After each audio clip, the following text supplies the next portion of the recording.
Hi, anyone and everyone. This is Kim, the Humble Hermit from Come As You Are Oracle. I am going to do the Tarot Collective for today. Today is Saturday, October 18th, 2025. You may follow me on the Tube, my blog, or not. Totally up to you. Take what resonates. Read the rest in the description box. We're going to do Twisted Tarot. This is one of the newer decks from Hattie Thorn. You can find this at hattiethorn.com. She also has an Etsy shop. And I think she has like 6 Halloween decks, spooky decks, if you're interested. I mean, it's kind of late. She's in the UK, so if you order it now, like, you probably won't get it until November, but she's got nice decks. We got one on the table.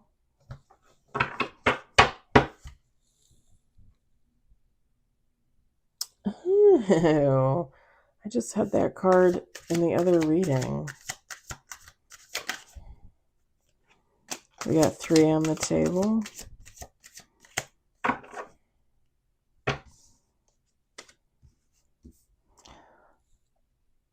We got 1 major.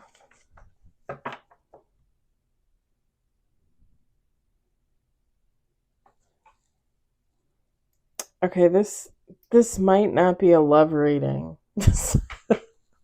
I mean, it's tarot, but I'm just saying, I don't think this is gonna be about no lovers. I don't think so. It's not giving that vibe. We got 4 on the table, 1 in reverse now. We had this the other day, I think. Okay, we got 4 on the table, 1 major, and then 1 card in reverse. Let's do 2 more shuffles. 6 cards on the table. Whoa, 7 cards on the table. A lot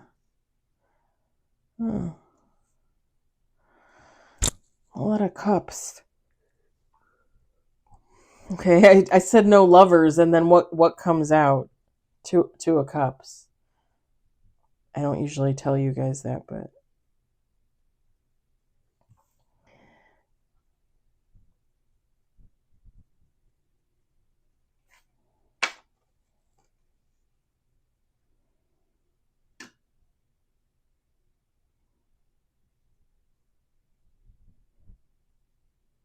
okay, we got 7 on the table, one major, and we got 1 card in reverse. Last shuffle.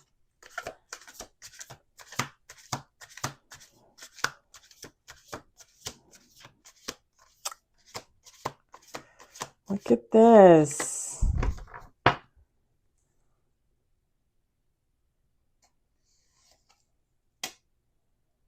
think we had that card too. Didn't we have that card too the other day?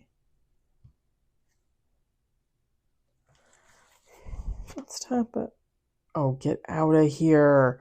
Top of the deck was the lovers. Doomed romance.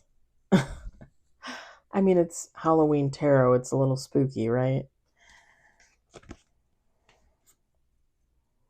And after that is the Hierophant, the cult leader. I love it. All right, let me put this in the box over here. So we got 8 cards with the bottom of the deck. We have 2 majors, and we have 1 card in reverse. So let me try and pick this up with my nails because it's difficult as hell. And I don't know why I put it there when I knew I wasn't going to be able to pick it up. It's like I like to torture myself. And now I'm going to mess up my new cards. We got Ace of Cups, Justice, 8 of Pentacles,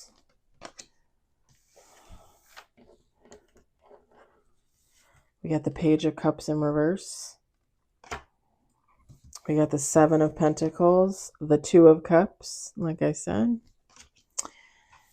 and then we got the 7 of Swords. I love that photo. I love that photo. Anything zombie, I love it. And then bottom of the deck, we got Judgment. Feminine, masculine, take heart, resonates, doesn't matter.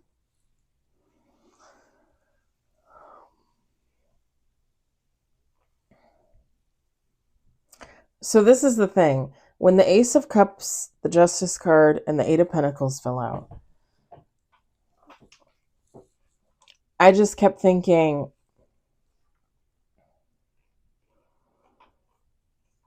someone is very mean-spirited and somebody wants their pound of flesh.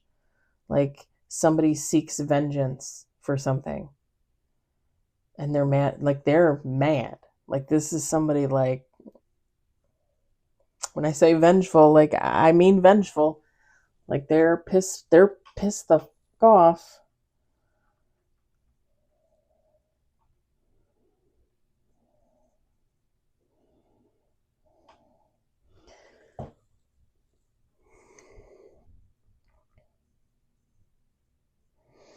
With this Page of Cups in reverse, whoever this is, I don't I don't think they're coming in. I don't think they're going to call. I don't think they're going to send a message. I don't think they're going to text. I don't think they're going to email. I think this person is watching another person from afar and they got a lot of hate in their heart. That's what I think. When I look at these first four cards, like somebody is watching another person. I almost picture like a telescope, you know, like in one building, you look out the window and you got a telescope and you're watching the building across the way. Whoever you're watching them through their window and you're just seething like with fucking anger. Like somebody's just so fucking angry at another person.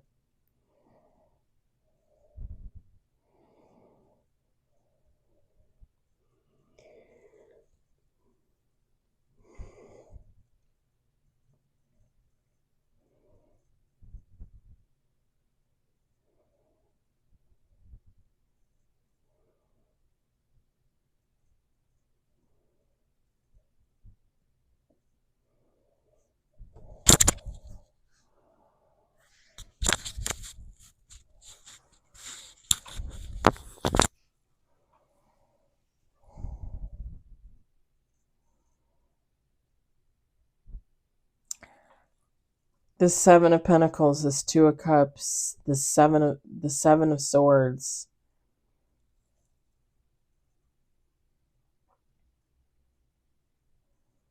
Whoever this person is that they're looking at,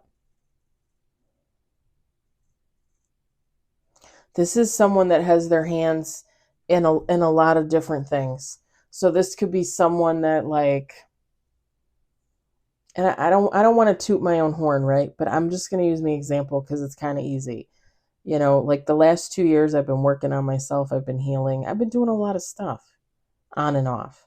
Taking breaks, yes, but you know, also working, doing things, enriching my own life, whether it benefits others, whether it makes me money or not, right? I work a full-time job. I have my YouTube channel. I have my little documentary on my second YouTube channel. That might not get any views or likes or followers, but it's out there and I created it. I spent time doing that, right? I spend time doing this. I love doing this. This is the best part of my day most days. I wrote a book, okay? I have a blog, which I haven't been writing on a lot lately, I'm not going to lie, but I have a blog, an Instagram, a thriving TikTok that went viral multiple times. You know, like I keep myself busy. I have my hands in a lot of pots, you know, doing my thing. I have other things that I want to do, right? I kind of put them off to go on my walking journey, my fitness journey, to kind of get that going. Once I'm comfortable and I feel like I'm good and I'm, you know, stable with that, then I'm going to go back to writing and trying to get my book published and editing, and I got other things I want to do too, you know, but not until I'm comfortable with this. But it's like somebody having their hands in a lot of pots, and with the Seven of Swords, like doing their own thing, going their own way.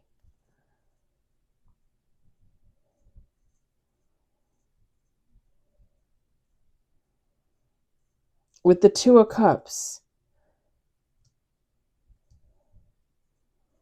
this person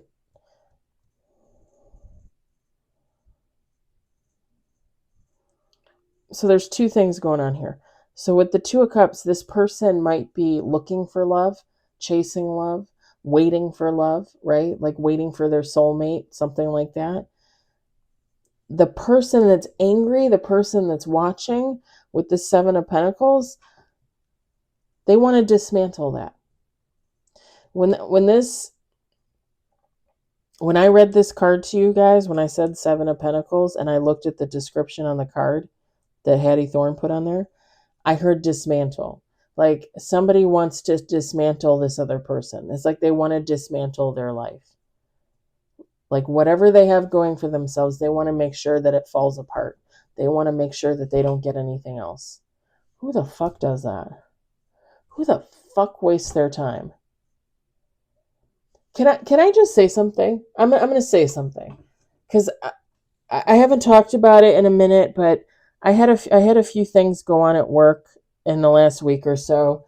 And I really want to say this because I just feel like I have to say it. If you subscribe, I've been talking about for months, me falling in love with the younger man at work, the fact that he might have been seeing my friend or not. I don't know. I still don't know. And I don't care. Because now, like, I just don't really want to have anything to do with him. Like, I feel like he handled this. I mean, don't get me wrong. I feel like I mishandled the situation at first too, but then I tried to write it. I tried to reach out for communication. He decided he didn't want to communicate, which is fine. Like, he's more within his right to not communicate with me. But at the same time, it makes me reevaluate the situation, and it just makes me not want to have anything to do with him going forward. Like, I don't even want to be friends with him going forward, right? The friend that he might have dated or might not, and might still be dating. I have no idea. I've been thinking about it a lot lately, and I actually reached out to her this past week and sent her a little message. And she showed it to our other friend, who was her friend first, but is, now kind of like my friend too. And the young woman that I wrote the note to, that might have been seeing the guy that I was in love with, didn't respond. Okay. And that's fine. I literally said to her in the message, like, you don't have to forgive me. You don't have to respond. But I just felt the need to reach out and say something. But she showed it to the friend. And the friend came up to me last week on Thursday, actually, and said, I just wanted to talk to you about the note. Like, she showed it to me.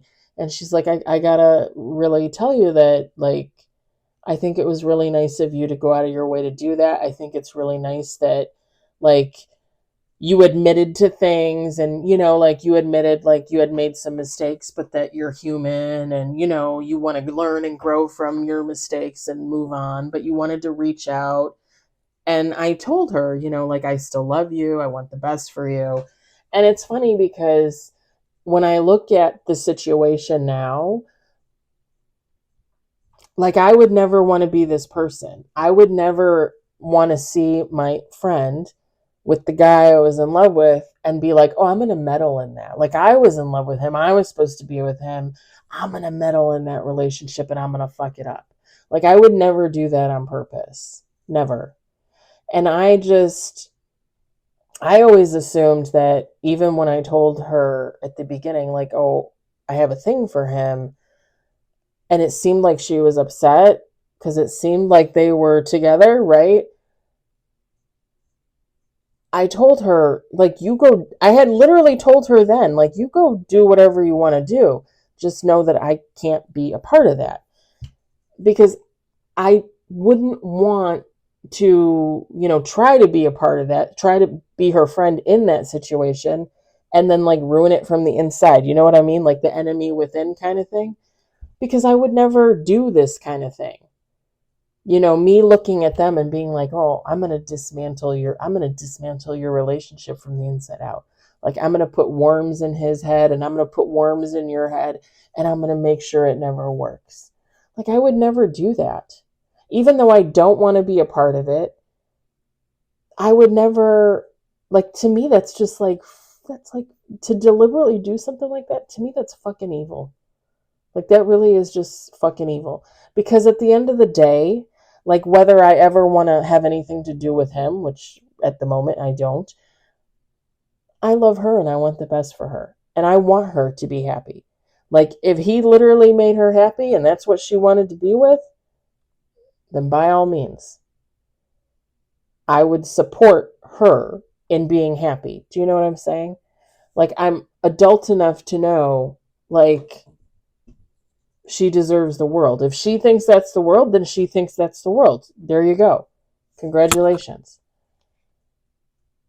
I would never want to be like, hey, so and so, he did this to me. He said this to me. He then turned around and did this to you. Like, don't you think like, no, I'm not gonna like whisper sweet bullshit into someone's ear to try and get them to break up with somebody when I look at the situation, like it's already over for me, right? Like I'm not even in the situation, right? Like why would I, whatever this is like somebody looking at another person and being like, I hate your guts. I am going to destroy every part of your life and I am not going to stop until I succeed. Like this is like hateful ass, evil ass energy.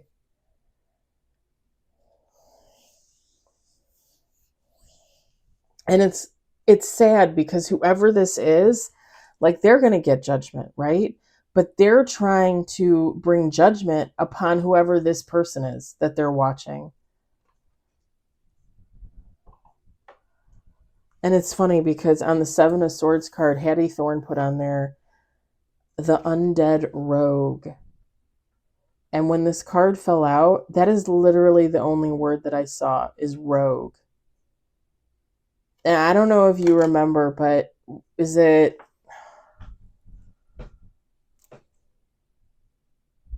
Marvel with the character Rogue? It's a female like superhero. Is it Marvel or is it DC? I can never remember the two. The ex-husband would probably know. But Rogue, I want to say like and she could have wore different outfits, but I want to say I remember like a comic book with her in like a yellow outfit and she had like flaming red hair. I want to say Rogue. Whoever this person is, they're the rogue. Like it almost gives like chosen one vibes. Okay. And I'm not gonna say they're necessarily chosen. I'm not saying they're a chosen one, but it gives that vibe. Like this is the person that goes and does their own thing and they succeed, right? This is someone that doesn't necessarily need another person to support them in whatever way, financially, spiritually. Like this is somebody that can take care of themselves and be perfectly fine, be perfectly happy. And whoever this person is that's watching, like they just fucking hate that. They hate it. And if this person is in a relationship, or maybe they have somebody coming towards them, like this person is gonna like absolutely try to destroy that with everything that they have.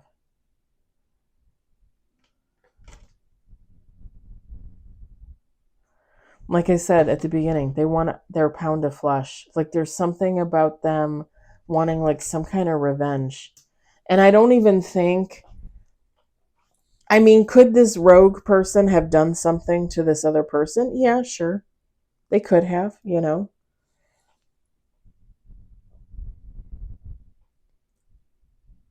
But to be that vengeful that you're gonna literally try and dismantle every aspect of somebody's life because, you know, they owed you $50 and never gave it back because they stole your M&Ms when you were a kid, like they ate your lunch at lunch and never paid you for it. Like they took your favorite Barbie and never gave it back.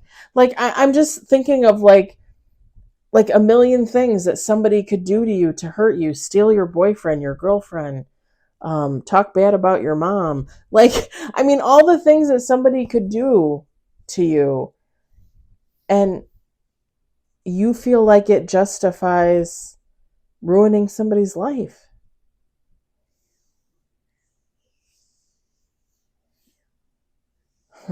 I could say something political right now, but I'm gonna hold my I'm gonna hold my tongue. I'm gonna hold my tongue. It's been a very political day for me, and I very much enjoyed it. Anywho,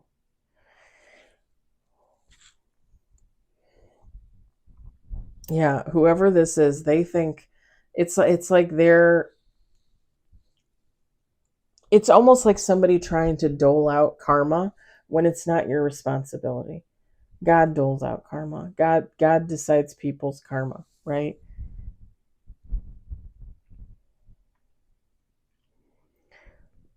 It's like somebody thinking, I'm going to dole out this karma. You deserve what you get, you piece of shit. But on the backside of that, whoever this is, they're going to get the karma. This is going to come back and bite them in the ass. And the sad part about that is if you're anybody that knows anything about anything, if you're an evil ass mofo and you're doing nasty ass shit to people, you could possibly not ever see that karma. But your kids could, or your grandkids, or your pets, or your parents, or your brother, or your sister. Like, here comes the karma, baby, and you get to watch it. It's not going to happen to you, but you get to watch it happen to everybody you love. To me, that's even fucking worse. That's even fucking worse. Because you did some nasty ass shit to somebody.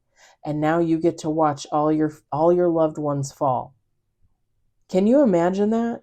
Can you imagine how horrifying that would be? To know that you probably did something so damn evil that, you caused your parents to lose their home in a fire. You caused your brother to have one of his kids pass away. You know what I mean? Like, can you just imagine, like, sitting there at a family function and having these thoughts go through your head, like, oh, I tried to ruin Susie's life, so now every single person in my family is going to suffer, and who's going to be next?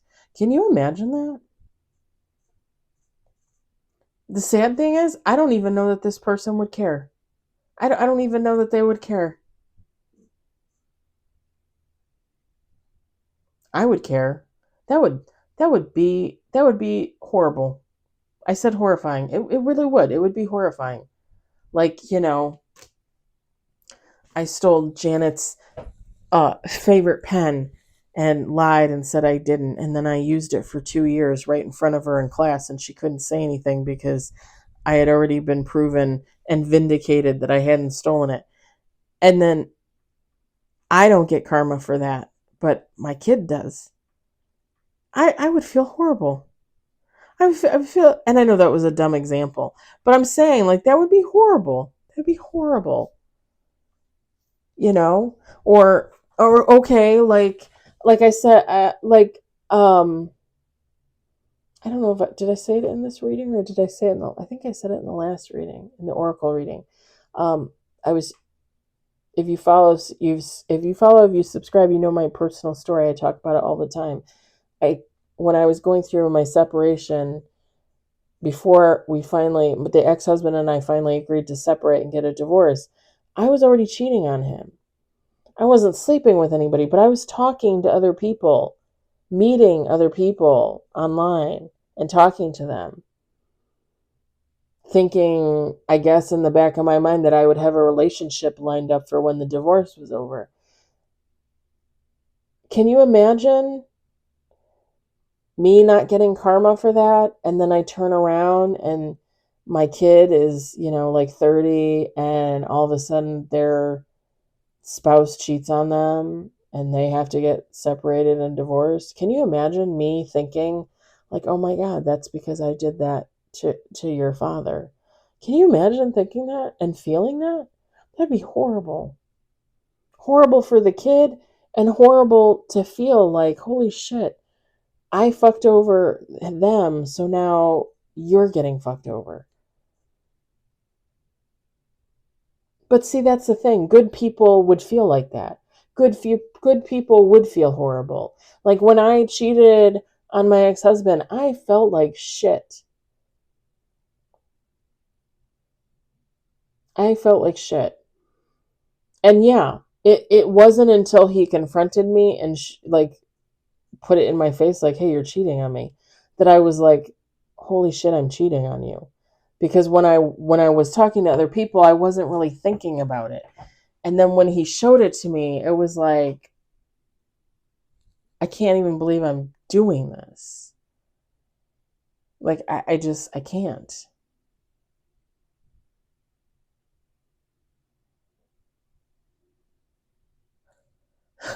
People have been commenting weird stuff on my posts. I don't anyway.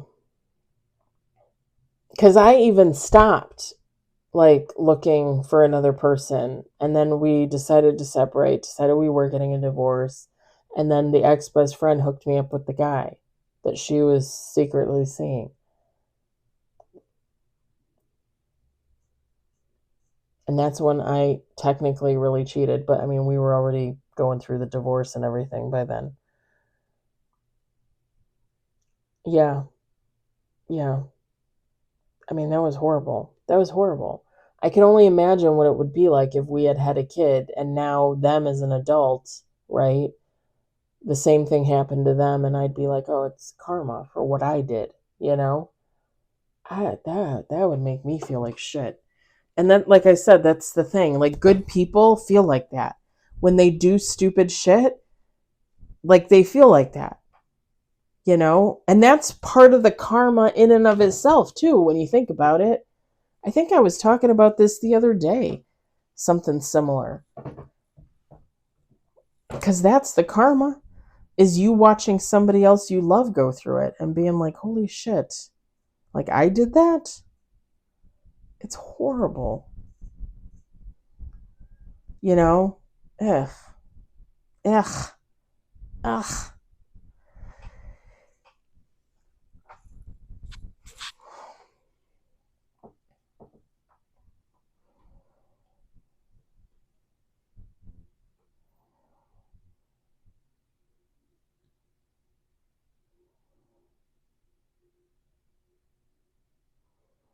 And so on this judgment card, Hattie Thorne wrote on there, the unfinished business.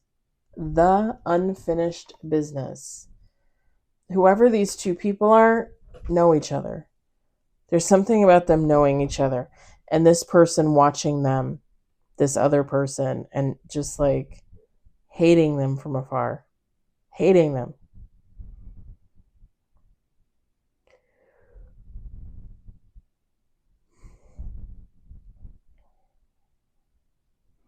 Thinking that they're bringing about some kind of justice and some type of judgment, when in reality they're just incurring it for themselves, because whoever this other person is, like, they're just off doing their own thing.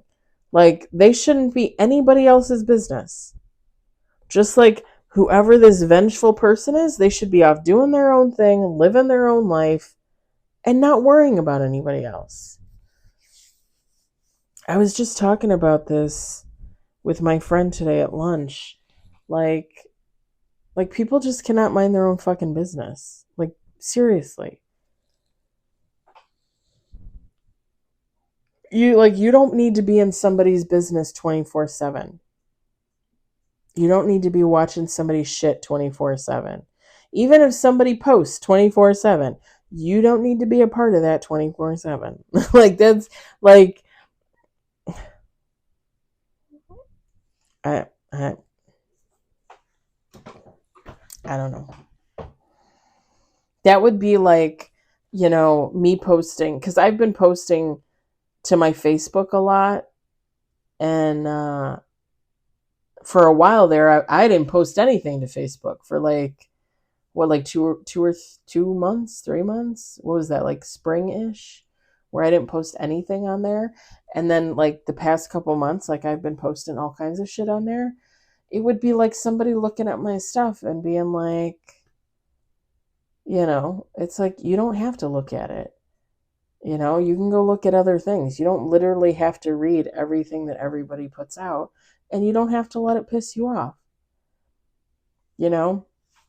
I posted on Facebook a video from the No Kings protest today that I went to with my friend, and I tagged her in it. She's like, "Oh, tag me in it." So I tagged her in it, and a couple of her friends got on there and made some rude comments because, they swing the other way. They're Republican, they're MAGA, I don't know. They're not my friends. But they made the comments on there, and I didn't respond. I didn't say anything. They're not my friends, and she didn't respond either, because there's no need to keep going. Like, let them make their snarky comment about the protest, and they did, and then just leave it alone. Don't give it any more thought. Don't provoke. Don't incite more stupidity. Like, just leave it alone and walk away.